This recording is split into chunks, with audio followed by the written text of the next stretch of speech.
जीवन एक महासंग्राम है। इस महासंग्राम को कोई नहीं टाल सकता। ये युद्ध तो होके रहता है। इसको कोई स्वीकार करे अथवा अस्वीकार करे। ये तो उस महाभारत के युद्ध की तरह है जिसे कृष्ण चाहते हुए भी रोक नहीं सके। वो होकर ही रहा। बार बार रोकने की कोशिश भी की गई। खुद भी शांति दूत बनकर कौरवों की सभा में धृतराष्ट्र, भीष्म इत्यादि के सामने शांति का आह्वान किया। दुर्योधन को समझाया, शकुनी को भी समझाया, परंतु उस महाभारत के युद्ध को वो रोक ना सके। कुछ युद्ध होके ही रहते हैं। वो तो बाह्य युद्ध था, परंतु युद्ध कौन से महत्वपूर्ण है, कौन से महत्वपूर्ण नहीं है, ये बात जाननी जरूरी है। तुम्हारा जीवन किस बात से अधिक प्रभावित होता है? तुम किस बात से ज्यादा बनते हो या फिर टूटते हो? तुम किस तरह के हो जाते हो? तुम्हारे ऊपर जिन बातों के सबसे ज्यादा असर होते हैं, जो तुम्हें बदल देती हैं, जो तुम्हें कुछ जिम्मेदारियां देती हैं और जो तुम्हें मजबूर करती हैं या मजबूत करती हैं, ऐसी परिस्थितियां, ऐसी घटनाएं तुम्हारे लिए ज्यादा बड़े युद्ध होते हैं। युद्ध क्या क्या नहीं बदल देता। युद्ध कौरवों को सिंहासन से उतार कर फेंक देता है। युद्ध युधिष्ठिर को राजा बना देता है। युद्ध युधिष्ठिर को वन में भेज देता है, 5 भाइयों के साथ, पत्नी के साथ। युद्ध जीवन की एक ऐसी घटना है जो इंद्रप्रस्थ के सम्राट होते थे युधिष्ठिर, वो विराट नगर में जाकर के नौकर हो जाते हैं। कोई कंक बन जाता है, कोई सैरंध्री बन जाती है, कोई बृहन्नल्ला बन जाता है, कोई बल्लभ बन जाता है।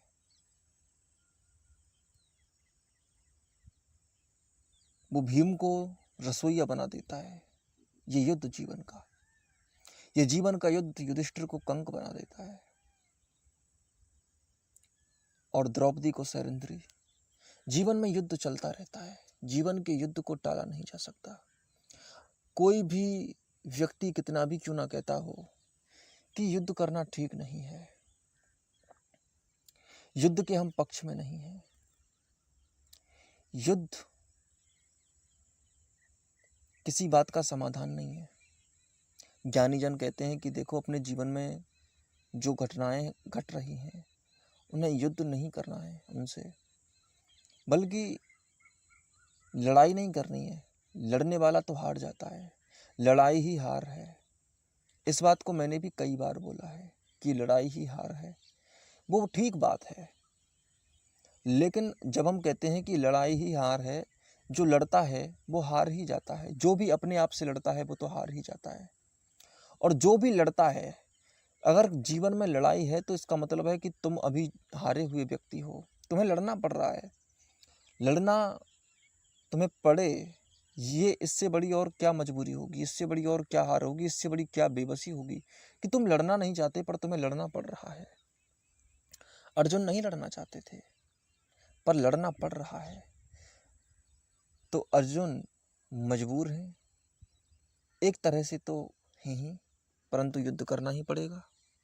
तो अगर इस बात को अर्जुन अपने ऊपर बोझ बना लें कि ये युद्ध मुझे करना पड़ रहा है, इतना बड़ा बोझ मुझे लेना पड़ रहा है और इस बोझ के तले में दब जाऊंगा, दबे भी थे। जो भी इस बोझ को लेता है वो हार जाता है, क्योंकि अर्जुन महाभारत के युद्ध को लड़ने से पहले एक युद्ध और भी कर रहे थे। वो युद्ध आत्म युद्ध था। वो युद्ध अर्जुन का अर्जुन के साथ ही था, अर्जुन के मन का और अर्जुन की बुद्धि का युद्ध था। अर्जुन की अस्पष्टता और अर्जुन की स्पष्टता, इन दोनों का युद्ध था। अर्जुन के अंधेरे और प्रकाश का युद्ध था। अर्जुन के द्वंद्व और निर्द्वंद्व का युद्ध था।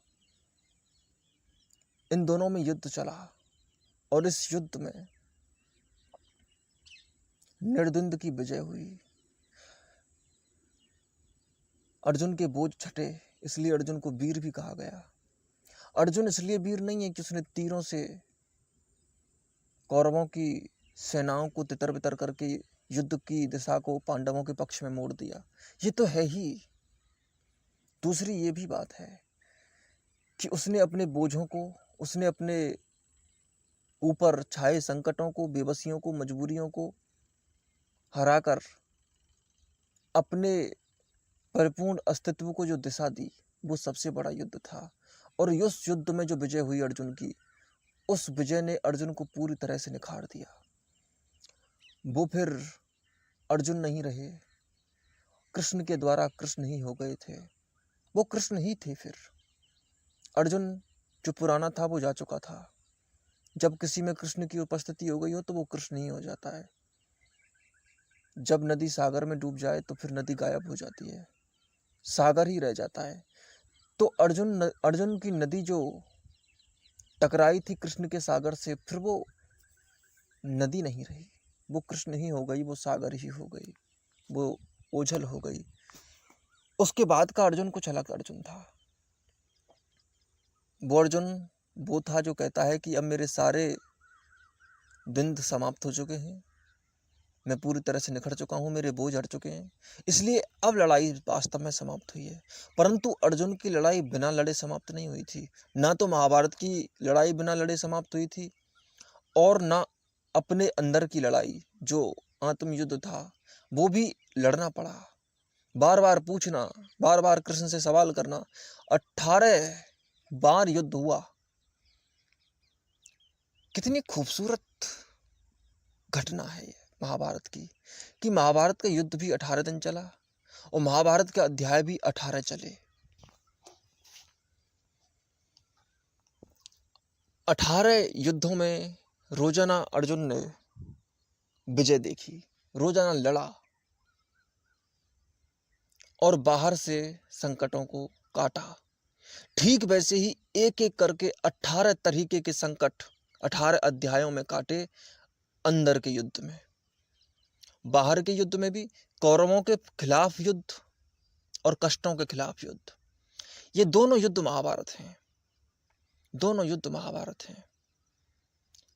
अपनी भीतर की तड़प के विरुद्ध युद्ध, उस युद्ध में भी अर्जुन लड़ा था। याद रखना, ये बात बिल्कुल सही है कि लड़ना हार है, परंतु लड़ाई समाप्त भी नहीं होती है लड़े बिना। लड़ाई समाप्त भी नहीं होती है, लड़ाई को समाप्त करने के लिए लड़ना पड़ता है, परंतु वो एक बार तो लड़ना ही पड़ेगा, परंतु ऐसी अवस्था पाने के लिए कि लड़ाई फिर ना करनी पड़े। इसका अर्थ यह नहीं है कि आदमी इस बात को गलत अर्थ में ले जाता है। इसका अर्थ यह नहीं है कि अर्जुन लड़ना छोड़ ही देते हैं। जब गीता समाप्त होती है, और महाभारत के युद्ध से पहले ही समाप्त हो जाती है, देखो कितनी खूबसूरत घटना है। महाभारत के युद्ध से पहले ही गीता समाप्त हो जाती है। तो अर्जुन की लड़ाई तो समाप्ति हो गई थी। अंदर की लड़ाई समाप्त होते ही बाहर की लड़ाई भी समाप्त हो गई थी। अर्जुन के लिए महाभारत समाप्त हो गया था। अर्जुन का जब द्वंद्व समाप्त हुआ तो अर्जुन के लिए लड़ाई भी समाप्त हो गई। अर्जुन के लिए महाभारत भी समाप्त हो गया। फिर अर्जुन नहीं लड़ा, स्थितियों ने स्थितियों से युद्ध किया। अब अर्जुन अगर उन स्थितियों का माध्यम है तो इसमें अर्जुन नहीं है। अर्जुन ने लड़ना छोड़ दिया, बहना सीख लिया। अर्जुन फिर परिस्थितियों के हिसाब से बह गया। उसने उससे भी युद्ध किया जिससे वो प्यार करता था। उसने उससे भी युद्ध किया जो उससे बहुत गहरी शत्रुता रखता था। और अर्जुन में भी कभी जिसके खिलाफ युद्ध करने की या उसके ऊपर क्रोध करने की कोई भावना पहले रही थी अतीत में। जैसे कर्ण के खिलाफ वो हमेशा युद्ध करने जाते थे, या जयद्रथ के खिलाफ वो हमेशा से युद्ध करना चाहते थे, तो उनसे भी युद्ध किया। और भीष्म पितामह से या द्रोण से भी युद्ध किया। बराबर दोनों पक्षों को रखते हुए। ऐसा नहीं है कि अगर भीष्म से वो प्रेम करते हैं या द्रोण से वो प्रेम करते हैं तो उनसे कोई कम शिद्दत से लड़ाई लड़ी या डूब कर नहीं लड़े या कोई आक्रमण हल्के करे। वैसे ही आक्रमण किए जैसे जयद्रथ पर किए, जैसे दुर्योधन पर किए, वैसे ही आक्रमण किए। आक्रमणों में कोई कमी नहीं थी। तो अर्जुन फिर युद्ध नहीं किया। अब ये भी बात देखोगे तुम तो युद्ध तो किया, हाँ युद्ध किया, पर अर्जुन ने नहीं किया। ऐसी अवस्था आ जाती है जीवन की।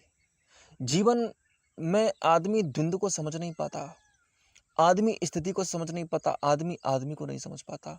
अब कोई नहीं कह सकता कि अर्जुन ने महाभारत नहीं लड़ा। सभी यही कहेंगे कि महाभारत अर्जुन ने लड़ा और कृष्ण ने लड़वाया। पूरी दुनिया में हजारों आरोप लगाएगा ये कृष्ण पर कोई ना तो कृष्ण को जान सका, ना अर्जुन को जान सका, ना ये जान सका कि अर्जुन लड़ा कि नहीं लड़ा। अर्जुन नहीं लड़ा। कभी भी कोई राम युद्ध नहीं करता, रावण ही रावण से युद्ध करते हैं। ये युद्ध राम और रावण का नहीं था, बल्कि रावण और रावण का ही युद्ध था। राम तो वैसे हो गए जैसा रावण चाहते थे, वो तो वही हो गए जो वो रावण चाहते थे। रावण खुद चाहते थे कि राम उससे युद्ध करे। घटना है कि रावण युद्ध करने के लिए आता है राम से और बार बार राम को ललकारता है। उससे पहले भी वो एक बार हार चुका था राम से, फिर वापस आता है और कहता है कि अब मुझे तुमसे युद्ध करना है और अब मैं द्वंद युद्ध चाहता हूँ तुमसे, क्या तुम तैयार हो? तो उस समय राम बड़ी खूबसूरत बात कहते हैं कि तुम्हारी कोई इच्छा अधूरी नहीं रहनी चाहिए, हम तुम्हारी प्रत्येक इच्छा को पूरी करेंगे। रावण की ही इच्छाएं पूरी होती हैं। राम ने कोई इच्छा रावण के सामने नहीं रखी कि मुझे तुमसे युद्ध करना है या मैं तुम्हें जिंदा नहीं छोड़ूंगा। राम सिर्फ इतना कहते थे कि ये तो मैं करूंगा ही कि मैं सीता तो अपने लेकर ही जाऊंगा। सीता को तुम बिना युद्ध किए दे दो तो भी ठीक है, युद्ध करके दोगे तो भी ठीक है, लेकिन सीता तो मैं लेके जाऊंगा। सीता को तो कोई मुझसे अलग नहीं कर सकता, क्योंकि मैं ही सीता हूं। मुझसे क्या अलग करोगे मुझको? इसलिए मैंने जो जीवन जिया है वो सीता के साथ जिया है, तो सीता और मैं अलग अलग तो हो नहीं सकते। इसलिए आप ऐसा तो कभी नहीं कर सकते कि आप मुझको ही मुझसे दूर कर दें। तो राम को राम से तो दूर नहीं किया जा सकता, तो सीता राम के पास ही आएगी। तो राम तो अपना जीवन जी रहे हैं, ना तो उसको रावण से कोई लेना देना है, ना उसको कोई कुंभकर्ण से लेना देना है, ना उसको मेघनाथ से कोई दुश्मनी है। और वो राम कर देते हैं जो करना चाहिए। ऐसा नहीं है कोई रावण पर बहुत बड़ा ज्यादा क्रोध है, कोई क्रोध नहीं है। क्रोध नहीं है इसलिए इतना संभल कर युद्ध किया, क्रोध नहीं है इसलिए अंगद को भेजा शांति का संदेश देकर कि लंका के भी निवासी हैं, और कोई निर्णय, और कम से कम ऐसे निर्णय जिनमें दूसरों को नुकसान होता हो, वो निर्णय व्यक्तिगत नहीं होते, वो निर्णय सबके होते हैं। लंका पर मुझे युद्ध करना है, लड़ाई करनी है, ये रावण के अपराधों से तय नहीं हो जाएगा, क्योंकि रावण ने अपराध किए हैं, परंतु इस अपराध के दंड में पूरी लंका शामिल हो जाती है।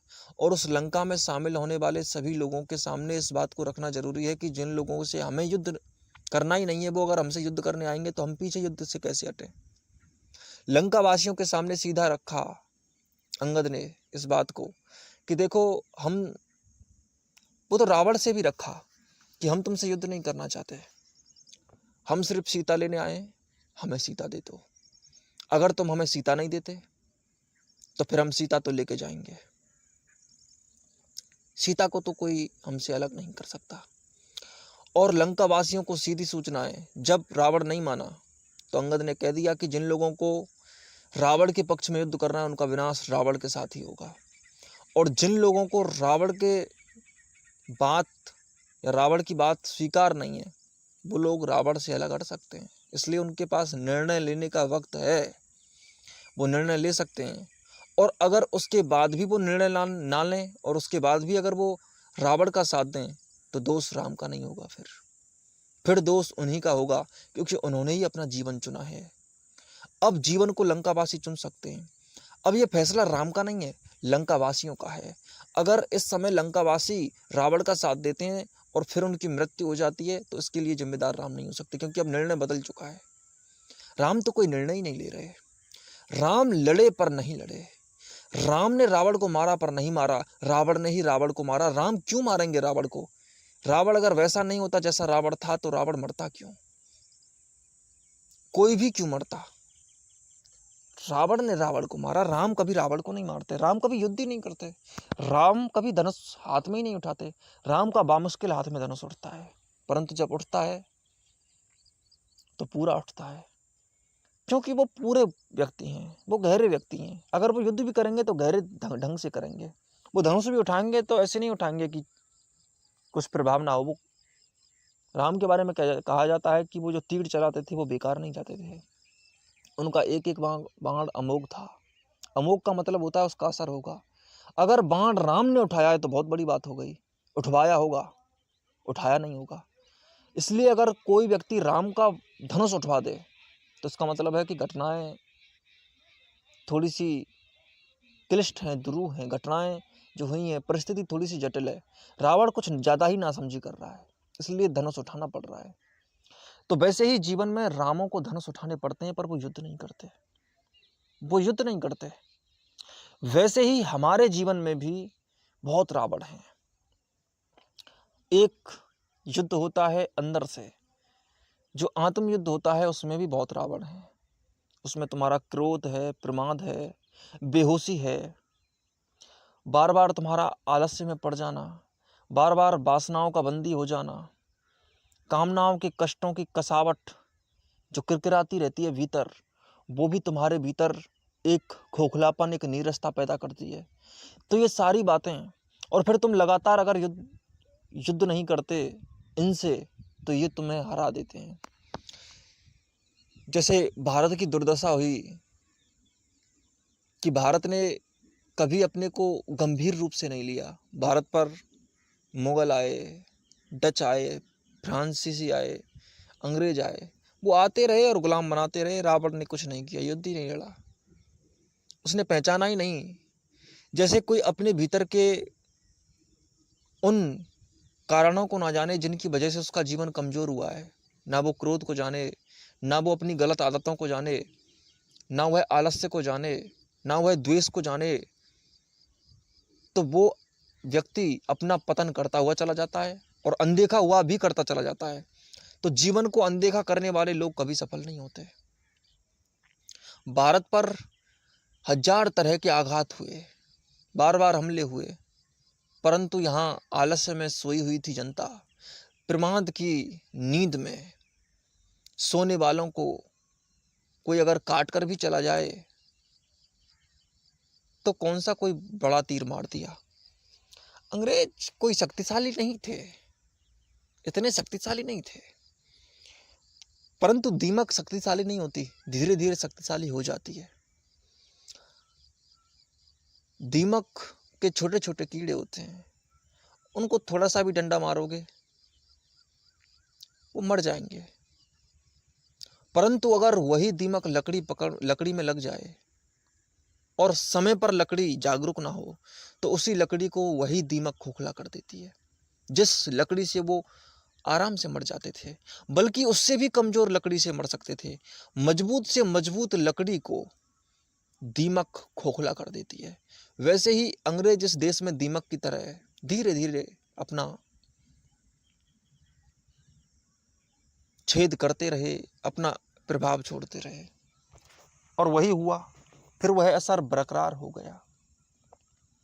वैसे ही कुछ दीमकें तुम्हारे भीतर छिपी हुई हैं, तुम्हें उनकी अगर बदबू नहीं आती, तुम्हें उनका पता नहीं चलता, तो तुम बेहोश हो। भारत की जनता जिस बात को ज्ञान कहती है वो बहुत गहरा ज्ञान है। भारत ने कई बार अज्ञान को ज्ञान कहा है। भारत ने कई बार बेहोशी को जागरूकता कहा है। भारत समझता है कि जिस बात को वह दया कहता है, जिस बात को यह मेहमान नवाजी कहता है, जिस बात को यह अतिथि सत्कार कहता है, भारत ने ये नहीं कहा कि अतिथि देवो भव, ये नारा हो सकता है भारत का, परंतु भारत ने कहा आक्रमणकारी देवो भव। जब ये बात आगे आ जाती है तो आदमी निश्चित ही अंदर से कोई अतिथियों का सम्मान करने वाला नहीं है। सम्मान उसमें खुद में नहीं है, वो क्या सम्मान करेगा दूसरों का। जिस व्यक्ति को खुद को अपना होश नहीं है, वो व्यक्ति किसी का सम्मान कर सकता है क्या? वो लुट सकता है। और भारत में जो 95%, 99% बेहोश जनता है, अलावा उसने लुटने के, अलावा उसने कमजोर होने के, और अलावा उसने अपने को पतन करने के किया क्या है? कहते हैं कि भारत कोई कभी कमजोर नहीं था। नहीं था, बिल्कुल नहीं था। भारत में कोई वीरों की कमी नहीं है। अगर पूरी दुनिया का इतिहास देखोगे और सत्य पथ पर चलने वाले वीरों को देखोगे तो भारत जैसे खूबसूरत रतन आपको कहीं नहीं मिलेंगे। महाराणा प्रताप जैसे व्यक्ति नहीं मिलने वाले आपको बाहर, क्योंकि बाहर के लोग गलत उद्देश्यों के लिए लड़ते हैं। प्रताप मेवाड़ के लिए नहीं लड़ते, प्रताप लड़ते हैं अपनी स्वतंत्रता के लिए। कोई भगत सिंह अंग्रेजों से नहीं लड़ता, कोई नफरत नहीं अंग्रेजों से। भगत सिंह लड़ता है अपनी स्वतंत्रता की दुल्हन के लिए, अपनी स्वतंत्रता के लिए नहीं, बल्कि अपने अंदर के कारावासों को तो तोड़ते ही तोड़ते हैं। भगत सिंह बाहर के भी कारावासों को तोड़ते हैं। जो भगत सिंह को अंदर से नहीं जानता वो बाहर से भी नहीं जानता। भगत सिंह कोई घटनाएं नहीं है। भगत सिंह के जीवन में घटनाएं घटी, भगत सिंह ने जो किया, उन घटनाओं से आप ये मत आंकना कि भगत सिंह दुश्मन थे अंग्रेजों के, नहीं। तो परिस्थितियां थी, परिस्थितियों के अनुसार योगी ढलता है। वो आदमी बड़ा गहरा अंदर से था। उसकी बातें सुनो, उसकी किताबें सुनो, उसके हृदय को जानो, उसकी हिम्मत को जानो, उसके साहस को जानो, तो आपको भगत सिंह का पता चलेगा। भगत सिंह कोई ज्यादा ताकतवर व्यक्ति नहीं है कि उसका शरीर बहुत बड़ा है, कि वो गामा पहलवान है, ऐसा नहीं है। परंतु उसमें जो बड़ा है वो है सही दिशा, अटल हिम्मत, साहस। उसकी खूबसूरती एक उस लेवल की है जहां पर मजबूत लोग जो होते हैं वो नहीं पहुंच सकते। भगत सिंह वीर है, परंतु उसकी वीरता थोड़ी अलग तरह की है। वो वीरता मसल्स में नहीं होती, वीरता में निर्णय भी होते हैं कि वो उसने निर्णय किस तरह के किए। वीर उसको नहीं कहते जो शारीरिक रूप से शक्तिशाली है, फिर तो हाथी वीर होता। हाथी वीर नहीं कहलाते। किसने क्या निर्णय लिए वो वीरता कहलाती है। और क्यों निर्णय लिए, उसके पीछे क्या कारण थे। जो लोग किसी का उत्पीड़न करने के लिए, शोषण करने के लिए या अपने स्वार्थों की सिद्धि करने के लिए निर्णय लेते हैं, वो कभी वीर नहीं होते। इसलिए दूसरे देशों में जो शोषण करने के उद्देश्य से दूसरों पर आक्रमण करते हैं, उन देशों में वीर पैदा ही नहीं हो सकते। वीर कभी भी समाज के और भीड़ के हिसाब से नहीं चलते। प्रताप कभी भी अपने परिवार के हिसाब से भी नहीं चले, कभी परिवार के हिसाब से भी नहीं चले।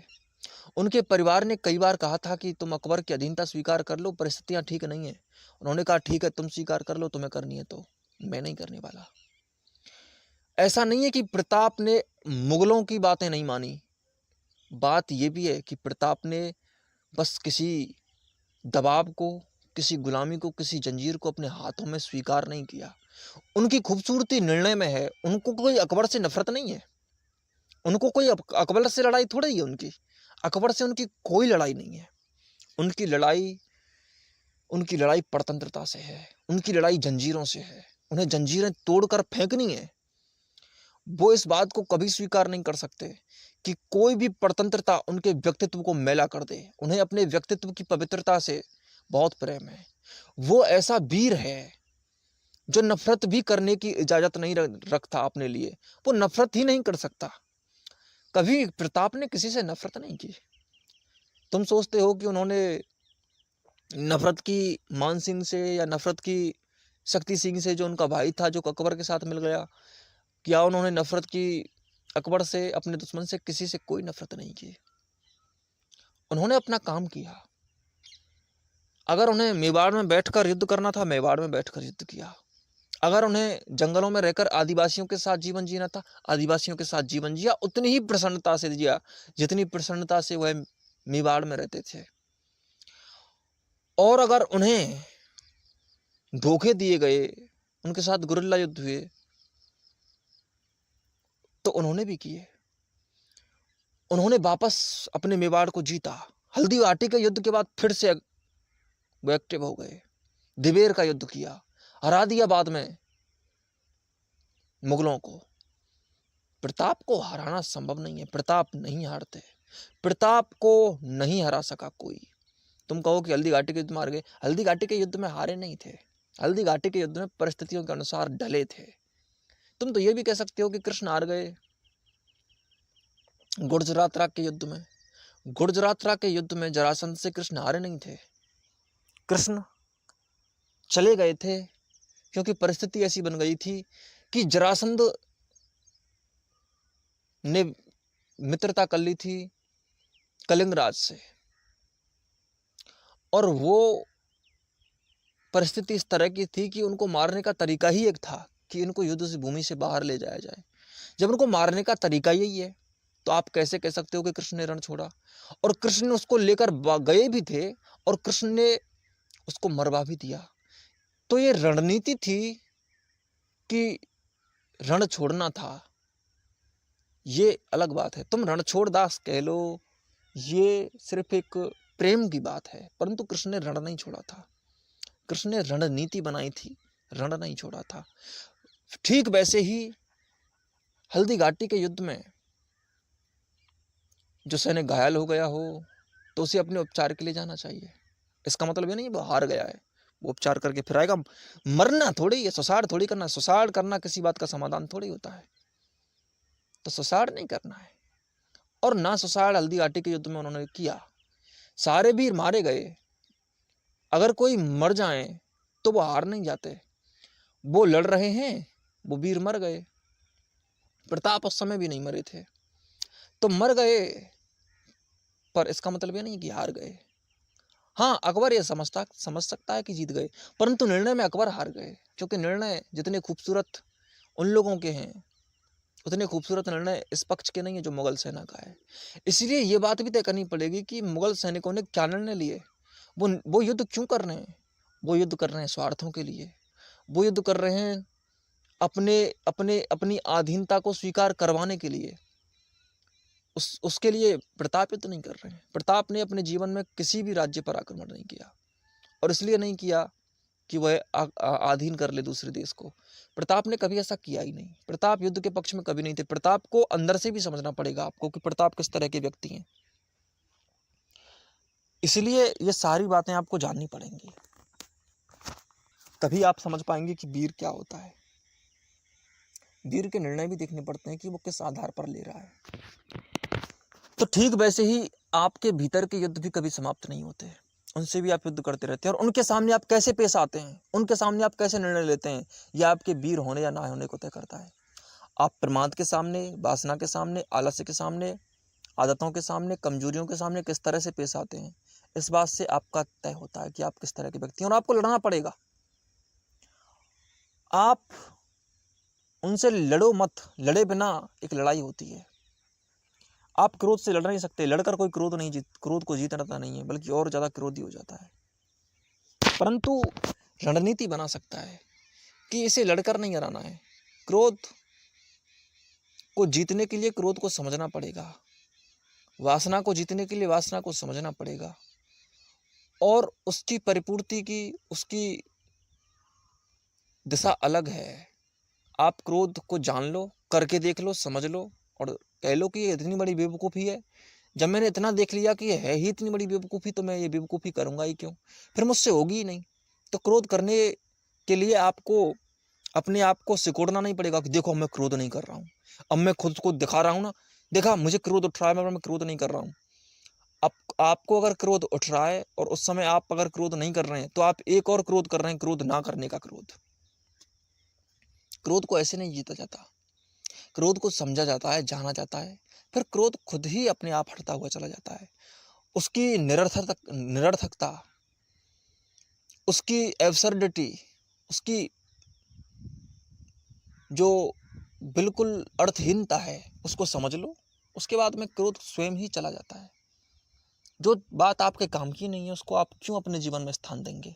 जो कूड़ा है, करकट है, जो फालतू में आपको परेशान करेगा उसको जगह देने की आवश्यकता ही नहीं पड़ेगी। क्रोध अपने आप ही चला जाता है। फिर क्रोध को जानना पड़ता है। कोई भी व्यक्ति अकड़ से कभी क्रोध को नहीं जीत सकता, ना कभी वासना को जीत सकता है, ना कभी आलस्य को जीत सकता है। इनको स्वस्थ समझना पड़ता है और सही दिशा में जीना पड़ता है। अपने आप ये चले जाते हैं। तो अंदर के युद्ध करने पड़ते हैं। अंदर के युद्धों को नकारा नहीं जा सकता। ऐसा नहीं किया जा सकता कि आप समझो भी ना। ऐसा नहीं कर सकते कि अब मैं क्रोध करूंगा ही नहीं, तो आप निष्क्रिय हो जाएंगे। निष्क्रिय होना और तटस्थ होना, इन दोनों में बड़ा अंतर है। अर्जुन तटस्थ हुए थे, निष्क्रिय नहीं हुए थे। उनके हाथों ने बाण चलाने नहीं छोड़े थे। बाण तो बराबर चल रहे थे, पर अर्जुन तटस्थ हो गए थे। ना उन्हें ये याद था कि मैं पांडव हूं, ना उन्हें याद था कि मेरे सामने कौरव हैं। ना उन्हें कोई शत्रु याद था, ना उन्हें मित्र याद था। उन्हें बस जो करना था उन्होंने किया। उनके मित्र भी थे जो कौरवों की तरफ से लड़ रहे थे। मित्र क्या, उनके स्वजन, उनके निकट संबंधी भी थे जो उनके सामने लड़ रहे थे। फिर भी वो उनसे लड़ रहे थे। उन्होंने मित्र भी नहीं देखे, शत्रु भी नहीं देखे। सामने की सेना में उनके मित्र भी थे, सामने की सेना में उनके शत्रु भी थे, पर वो तटस्थ थे। वो अपना काम कर रहे थे। वो अपने से भी लड़ रहे थे, दूसरे से भी लड़ रहे थे। यही कारण है कि ना वो अपने से लड़ रहे थे, ना वो दूसरे से लड़ रहे थे। तटस्थ व्यक्ति किसी से नहीं लड़ता, बल्कि लड़ाई लड़ाई से लड़ती रहती है। तटस्थ व्यक्ति के जीवन में लड़ाई जरूर होती है, परंतु तटस्थ व्यक्ति नहीं लड़ता। कोई लड़ने वाला नहीं होता, सिर्फ लड़ाई होती है। लड़ने वाला नहीं होता, कर्ता भाव चला जाता है, करने वाला चला जाता है। करने वाला चला जाता है तो कर्म भी चला जाता है, क्रिया भी चली जाती है। फिर क्रिया और कर्म के असर नहीं होते। क्रिया और कर्म के असर होते हैं क्योंकि कर्ता होता है। जब कर्ता जाता है तो फिर क्रिया पर हक जमाने का अधिकार समाप्त हो जाता है, कर्म पर हक जताने का अधिकार समाप्त हो जाता है। अर्जुन कौरवों की तरफ से लड़ रहा है, पर इसलिए नहीं लड़ रहा क्योंकि हस्तिनापुर के सिंहासन पर बैठकर वह मजे लूटेगा। उसको सिंहासन का पता भी नहीं है। और जब वह युद्ध जीत भी लेगा तो उसको ये भी पता नहीं होगा कि ये युद्ध मैंने इसलिए किया था कि मैं यहाँ पे आ जाऊं, विजय प्राप्त हो गई है मुझे। ना वो विजय के लिए युद्ध कर रहा है, ना वो पराजय के लिए युद्ध कर रहा है। हाँ, वो इस तरह की भाषा बोलेगा युद्ध करने के बाद, तुम्हें दिखाई देगा कि ये ऐसी भाषा बोल रहा है कि ये युद्ध जीता है, इसकी विजय हुई है। भाषाएं तो भाषाएं हैं, और भाषाओं में आदमी नहीं आते, और भाषाओं से कभी आदमी नहीं समझे जा सकते, और शब्दों से कभी भी किसी भी व्यक्तित्व को उजागर नहीं किया जा सका, और घटनाओं ने कभी किसी इंसान के वास्तविक होने की परिभाषा नहीं दी, और परिभाषाओं से कभी कोई बात सामने नहीं आई, और सिर्फ शब्दों ने, सिद्धांतों ने कभी किसी बात का समाधान नहीं किया। इसलिए इस बात को आप भूल जाइए कि कृष्ण क्या बोल रहे हैं। कृष्ण भी युद्ध कर रहे हैं। कृष्ण के अपने जीवन में बहुत युद्ध हैं, लेकिन क्या कृष्ण ने कोई युद्ध किया? नहीं, कृष्ण ने कोई युद्ध नहीं किया। कृष्ण तटस्थ थे, मुस्कुराते थे, हंसते थे, और उनको ना युद्धों से फर्क पड़ता है, ना शांति से फर्क पड़ता है। और इसको असली शांति कहते हैं। जिसको शांति से शांति आ जाती हो, जिससे युद्ध से जिसको युद्ध आ जाता हो, ना वो शांति शांति और ना वो युद्ध युद्ध है, बल्कि एक आदमी जो अपने अंदर बन गया है, जो अपने अंदर जी लिया है, वो असली आदमी होता है। वो असली आदमी होता है। अंतस में दुबका कर रखना, अंतस में दुबका कर रखना, लेकिन आग बचा कर रखना।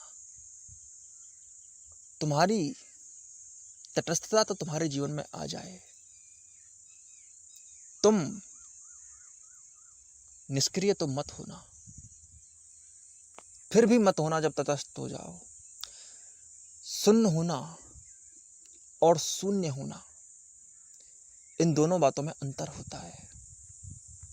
जो नागार्जुन का शून्य है वो ऐसा शून्य नहीं है कि अब बस बैठ गए, आप कुछ नहीं कर रहे हैं, नहीं। नागार्जुन का एक बहुत ही सुंदर वचन है, एक बहुत सुंदर बात नागार्जुन ने कही कि निर्वाण को उल्टा कर कर देखोगे तो संसार पाओगे, और संसार को अगर उल्टा करके देखोगे तो निर्माण पाओगे। मैं अपनी भाषा में बोल रहा हूँ, लेकिन उसका सार यही है कि निर्वाण संसार की जड़ें हैं और संसार निर्वाण की जड़ें हैं, दोनों साथ साथ हैं। पेड़ पेड़ है, दोनों से बना है। तो शून्य ना तो आपकी निष्क्रियता को मैं कह सकता हूं, ना आपकी सक्रियता को मैं कह सकता हूं। शून्य में कहूंगा आपके जीवन में दोनों भी हों और दोनों भी ना हो। जैसे न्यूट्रॉन जो होता है वो ना तो इलेक्ट्रॉन होता है ना प्रोटॉन होता है, पर वो दोनों भी होता है। याद रखना, इलेक्ट्रॉन प्रोटॉन से ज़्यादा शक्ति न्यूट्रॉन में होती है, क्योंकि न्यूट्रॉन में इलेक्ट्रॉन और प्रोटॉन के दोनों के संतुलित गुण होते हैं, और संतुलित गुण इतनी ज़्यादा शक्ति पैदा करते हैं कि न्यूट्रॉन की जो बौछार होती है वो बौछार बहुत ज़्यादा बड़ी शक्ति पैदा करती है, और वही शक्ति वास्तव में इलेक्ट्रॉन और प्रोटॉन का वास्तविक असर भी दिखाती है। इलेक्ट्रॉन और प्रोटॉन ना हो, जिस न्यूट्रॉन में इलेक्ट्रॉन और प्रोटॉन का संतुलन ना हो, वो न्यूट्रॉन भी नहीं होगा, जीरो होगा। फिर उसको हम नगण्यता कह सकते थे, परंतु हमने नगण्यता नहीं कहा, न्यूट्रॉन कहा, क्योंकि न्यूट्रॉन कुछ है। वैसे ही अर्जुन मर नहीं गया है तटस्थ होने से, ज्ञानी होने से। अर्जुन समाप्त नहीं हो गया, अर्जुन को लाश नहीं हो गया है। अर्जुन पूरा युद्ध कर रहा है, और बल्कि पहले से ज्यादा गहराई से युद्ध कर रहा है, क्योंकि पहले तो उसके हाथ कपकपाते थे, अब नहीं कपकपाते। और गहराई से दुनिया में उतर गया, कर्ता में उतर गया, संसार में उतर गया, जीने में उतर गया। कम नहीं हुआ है थोड़ा भी। आग बची हुई है, अंतस में दुबका कर रखना, लेकिन आग बचा कर रखना। आग समाप्त नहीं हुई है, अर्जुन में आग बराबर है। वैसे ही ज्ञानी के जीवन में आग बढ़ जानी चाहिए, कम नहीं होनी चाहिए। और ज्यादा गहरा वीर हो जाना चाहिए, और ज्यादा सक्रिय हो जाना चाहिए, परंतु न्यूट्रॉन की तरह, ना इलेक्ट्रॉन की तरह, ना प्रोटॉन की तरह। न अति ज्यादा सक्रिय हो, ना ज्यादा अति निष्क्रिय हो, ना ज्यादा मोटा ना ज्यादा पतला। जीवन को संतुलन देना जरूरी है। अंतस में दुबका कर रखना, लेकिन आग बचा के रखना।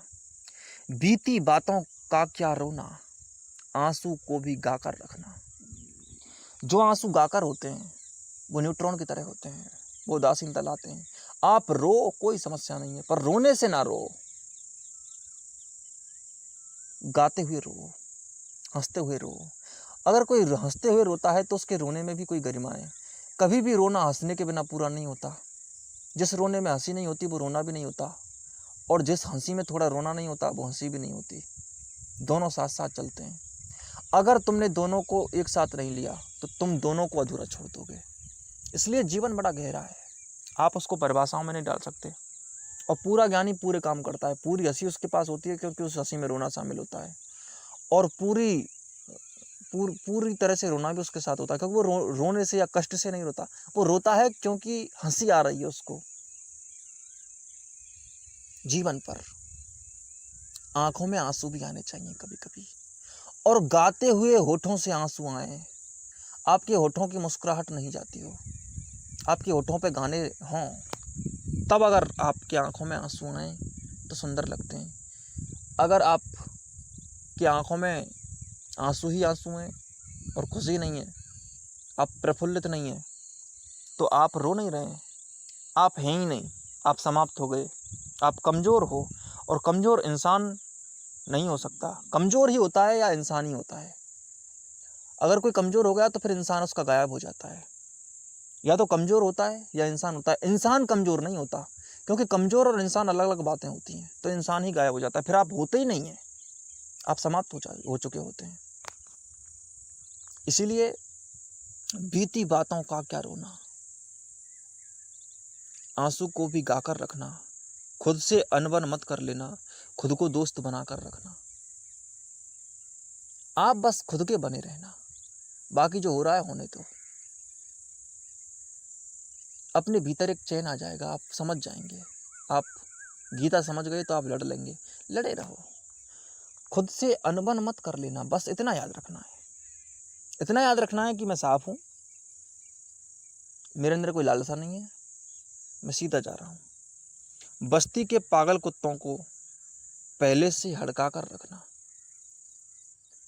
दुर्योधन जैसे, वासना, कामना, द्वेष जैसे पागल कुत्ते आप पर असर डालेंगे। थोड़ा सा अर्जुन का पुरुषार्थ और उसका गांडीव थोड़ा तना रहे तो दुर्योधन थोड़ी अपनी औकात में रहता है। अगर गांडीव ना ताने अर्जुन, गदा ना ताने भीम, तो फिर द्रौपदियों के हस्त चीरहरण होते रहते हैं, वस्त्रहरण होते रहते हैं, अर्जुन की आंखों के सामने होते हैं। अगर दुर्योधनों को गांडीवों की टंकारों का डर नहीं होगा तो ये दुनिया नहीं चल सकती। इसलिए टंकारें और ये गांडीव कभी झुकने नहीं चाहिए, बल्कि और ज्यादा अच्छी तरह से उठने चाहिए। इतनी अच्छी तरह से उठने चाहिए कि दुर्योधन को भी जीवन दे सकें, इतनी अच्छी तरह से। गांडीव में इतनी करुणा हो। अर्जुन ने कोई गलत नहीं किया गांडीव से दुर्योधन का सीना छीन कर, कर्ण के धड़ को अलग उठाकर। कर्ण पर उपकार है उल्टा अर्जुन का, कि अर्जुन ने कर्ण को मारा, क्योंकि अगर कर्ण जिंदा रहता तो और ज्यादा अधार्मिक होता, और ज्यादा गलत काम करता, और ज्यादा दुष्टों का साथ देता। तो अच्छा ही किया कि उसकी गर्दन उड़ा दी अर्जुन ने, अच्छा ही किया कि भीष्म को छेद डाला, बहुत अच्छा किया। भीष्म इसका उपकार मानते हैं, कितनी बड़ी बेड़ियों से आजाद किया, घुट गए थे भीष्म। किसके लिए क्या अच्छा है कोई नहीं जानता। हो सकता है कि कर्ण को इस बात का दुख हो कि अर्जुन ने उसकी गर्दन उड़ा दी, अर्जुन से वो हार गया, उसको दुख हो सकता है। परंतु सत्य है कि जीवन से अगर पूछने जाएगा कर्ण कि उसके जीवन की सही दिशा क्या है, तो वही दिशा ठीक है जो अर्जुन ने उसको दिखाई। क्योंकि गांडीव अगर सच्चे हों, अर्जुन के हों, और गीता सुने हुए अर्जुन के जो गांडीव होते हैं, वो कभी गलत दिशा में नहीं तीर छोड़ते। उनके तीर छूटने चाहिए, क्योंकि वो गलत दिशा में नहीं छूटते। ऐसे तीर शुभ हैं। सारे तीर जो गांडीवों से छूटते हैं अर्जुन की, गीता सुने हुए अर्जुनों की गांडीव से छूटने वाले सारे तीर वो तीर होते हैं जो दूसरों के जीवन को संभालते हैं, कर्ण के भी जीवन को संभालते हैं। दुर्योधन अगर और दिन जिंदा रहता, जिस तीर में, जिस धनुष में कृष्ण का इशारा हो, वो तीर गलत नहीं होते, वो तीर गलत नहीं होते। जो शंख दूसरों में भय पैदा करें, वो भय नहीं बल्कि सत्य की एक दिशा होती है, सत्य की एक पुकार होती है। वो पुकार, वो कपकपाहट अगर कपकपा देती हो दूसरों को तो शुभ है। राम के अमोघ तीर रावणों को सीधे निशाने पर रखें तो बिल्कुल ठीक है, क्योंकि रामों के तीर इसीलिए होते हैं। बस्ती के पागल कुत्तों को पहले से हड़का कर रखना। बस्ती में पागल कुत्ते हो गए हैं, क्या पागल कुत्तों के द्वारा सारी बस्ती के लोगों को कटवाओगे? ऐसा तो करना गलत होगा, मूर्खता होगी, ऐसा नहीं करना है। ऐसा मत करना कि हम पागल कुत्तों को समाप्त कर देंगे। हम पागल कुत्तों के हॉस्पिटल में ले जाएंगे और उनका इलाज करवाएंगे, उनको उनकी जगह पे पहुंचा देंगे। सबको सबकी जगह पे पहुंचा देना चाहिए। जिसकी जो जगह है उसको उसकी जगह दे दो। अगर उसकी जगह नहीं दी जाती तो बड़ा असंतुलन पैदा होता है।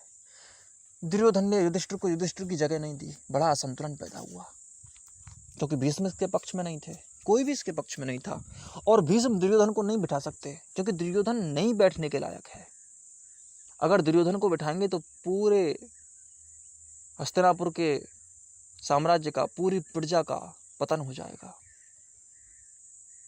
चारों तरफ हाहाकार मच जाएगा, लोगों का जीवन दूभर हो जाएगा, अधर्म फैल जाएगा, सारी स्त्रियों की दशा ऐसी हो जाएगी जैसे द्रौपदी की हुई। तो उसको तो बैठाया नहीं जा सकता सिंहासन पर, इसलिए उसको ना बिठाना ही उसकी जगह है। उसकी जगह बिल्कुल सही है कि दुर्योधन की गदा के नीचे ही आए, बिल्कुल सही जगह है। जब तक दुर्योधन अपने ढंग का है तब तक उसकी यही जगह है। जगह पे रखना जरूरी है, हर किसी को उसकी जगह पे रखना जरूरी है। अपनी जगह से ज्यादा किसी को कुछ मत देना, और कोई ले रहा हो तो उसको मत देने देना। कोई भी सत्ता कभी किसी अधर्मी के हाथों में ना चली जाए। कोई भी पद जो जिम्मेदार पद है वो किसी मूर्ख के हाथों में ना चला जाए। अगर जा रहा है तो उसको रोको, बहुत बड़ी घटना घट रही है। दुर्योधनों को हस्तिनापुर के साम्राज्य नहीं दिए जाते। इसके पक्ष में ना द्रोण खड़े होते हैं ना भीष्म खड़े होते हैं, कोई खड़ा नहीं होता। इसलिए इस बात का ध्यान रखें, लाख असहमतियां हों लेकिन उन पे भी चर्चा कर रखना। हजारों असहमतियां होंगी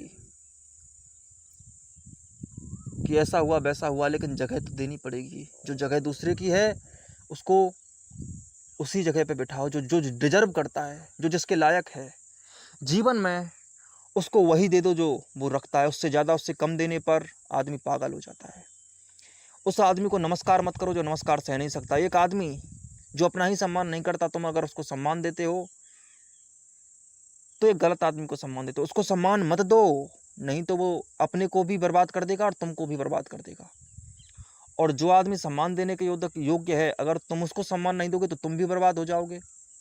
और जिसको आप उसकी जगह नहीं दे रहे हो, उसको जगह ना देने की वजह से उसके जीवन पर भी असर होगा और वो कुछ करेगा और इससे फिर तुम्हें वो जीने नहीं देगा। रावण अगर सीता को नहीं देगा राम को वापस, क्योंकि सीता की जगह राम के ही पास है। सीता कभी रह ही नहीं सकती अगर राम ना हो उसके पास। तो सीता को तो सीता के पास जाना होगा, और सीता को सीता के पास भेजने का अर्थ ही है राम के पास भेजना। तो राम के लिए ही सीता का पद ठीक है, सीता का पत्नी होना ठीक है, रावण के लिए नहीं है। इसलिए अगर रावण सीता को राम के पास नहीं भेजेगा तो राम कुछ करेंगे।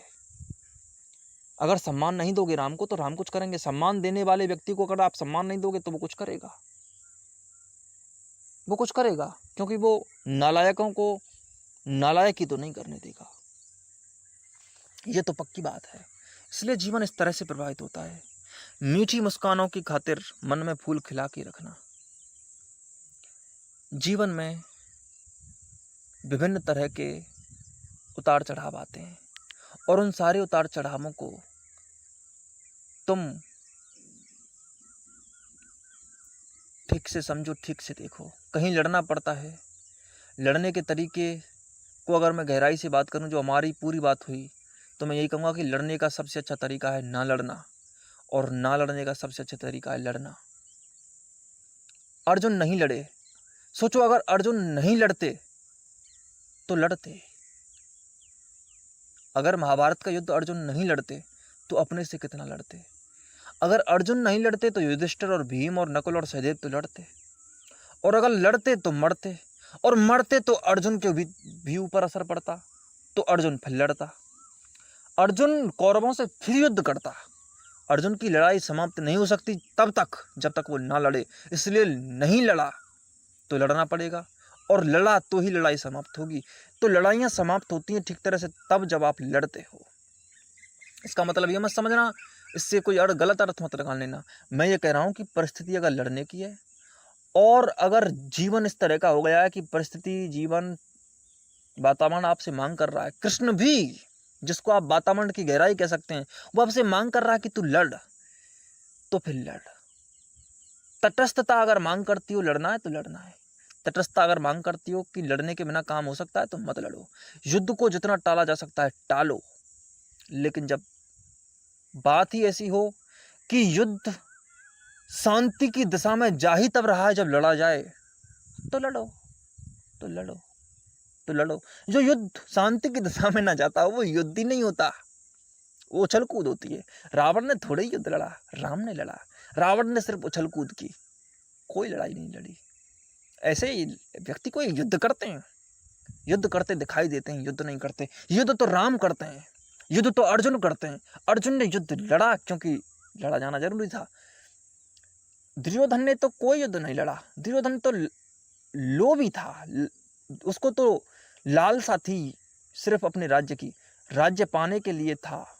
अगर राज्य पाने के लिए अगर उसके साथ ऑप्शन रखे जाए कि तुम्हें लड़ना नहीं है, तुम्हें लड़े बिना ये राज्य मिल जाएगा, तो वो राज्य को चुन लेता। क्योंकि वो क्यों अपने सैनिकों को अब मरवाएगा, खुद भी क्यों अर्जुन और भीम के सामने जाएगा, तो वो चुनता हस्तिनापुर की गद्दी को। परंतु स्थितियां कुछ और बन गई। स्थितियां ऐसी थी कि वो बिल्कुल दूसरी हो गई। इसीलिए लोभी आदमी लड़ता थोड़ी है, युद्ध थोड़ा ही करता है, वो कुछ नहीं करता। लोभी आदमी लोभ ही करता है, युद्ध नहीं करता। कोई युद्ध नहीं लड़ा दुर्योधन ने, युद्ध तो लड़ा अर्जुन ने। अर्जुन ही युद्ध लड़ते हैं क्योंकि उनके पास एक युद्ध है क्योंकि जिसके पास सत्य होता है, जिसके पास सही दिशा होती है, जिसके पास तटस्थता होती है, जिसके पास ज्ञान होता है, जो अपनी तरफ से लड़ाई लड़ने के लिए नहीं लड़ता, बस लड़ता है क्योंकि लड़ाई करने वाला नहीं है, जो कर्ता भाव से नहीं लड़ता। जहाँ पर लड़ने वाला नहीं होता वही लड़ाई कर पाता है। जहाँ युद्ध करने वाला नहीं होता, जहाँ युद्ध करने वाला हो वहाँ युद्ध करने वाला होता है, युद्ध नहीं होता। ठीक वैसे ही जहाँ कर्ता होता है वहाँ कोई क्रिया नहीं होती, वहाँ सिर्फ कर्ता होता है।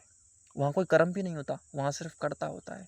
दुर्योधन ने कोई लड़ाई नहीं लड़ी, उसकी लड़ाई भी लोभ है, उसकी लड़ाई भी वासना है। कोई लड़ाई नहीं है, कोई लड़ाई है ये? अर्जुन लड़ रहा है क्योंकि नहीं लड़ रहा है। ना लड़ने से लड़ा जा सकता है और लड़ने से